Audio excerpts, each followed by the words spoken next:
The city of Chicago is recognized for its hulking skyscrapers and its progressive metropolitan core. But if you travel 30 minutes southeast of the city, you'll see a different picture. East Chicago, a staple of the Rust Belt, was one of northwestern Indiana's first industrial areas, which became an integral environment for the city's hardworking immigrants. At one time, the small urban center housed more than 70 different ethnic backgrounds. Now, with a populace of over 35,000, the Latino community has emerged and thrived in this environment and has occupied 50% of that population. It is here where former WEC bantamweight champion Miguel Torres, one of mixed martial arts' top fighters, runs his academy. Well, I wanted to have my gym here because for a couple reasons. First thing is I'm from here, this is my area, and two, not just the adults in this area, but the kids in this area don't have a lot. And when I was coming up, there was soccer and there was like other sports programs, and nowadays there's not really any programs out for the kids. So in this gym here, I don't have 1,000 kids, but the kids that do come here, they're not going to grow up in gangs or on drugs. They're not going to come up with a bunch of different problems that normally would arise if I wasn't here. I could have a gym easy in the city and make 5 times what I'm making here, but I'm here for the community. The former WEC bantamweight champion is passionate about giving back to his community and staying true to himself. Well, it's important to me because I believe in giving back. I believe in remembering where you come from.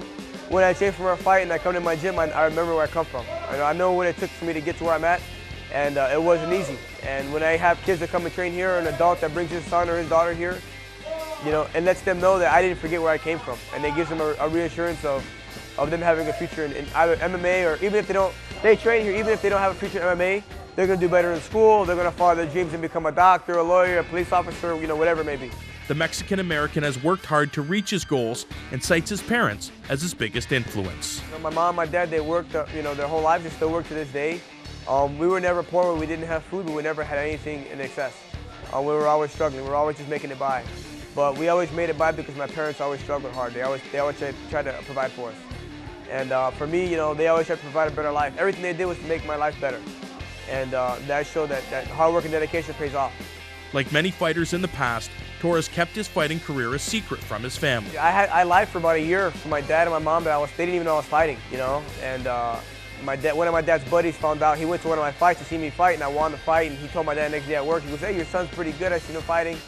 And my dad calls me down and talks to me. He goes, "Hey, I heard you're fighting." And the only question he asked was how much I get, how much you get paid.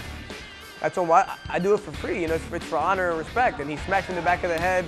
He tells me, don't let them take advantage of you. They're making money off of you. And I started making $100 here and $100 there. And now I'm in the WC and I'm a world champ. They still don't like me fighting. They still, they frown upon it, but they know I love it and they know I make a living out of it. Although blessed with fortune and fame, Torres chooses to stay true to his roots and remain active in his community. Moreover, Torres is a perfect example of what it means to overcome negative temptations and strive for greatness.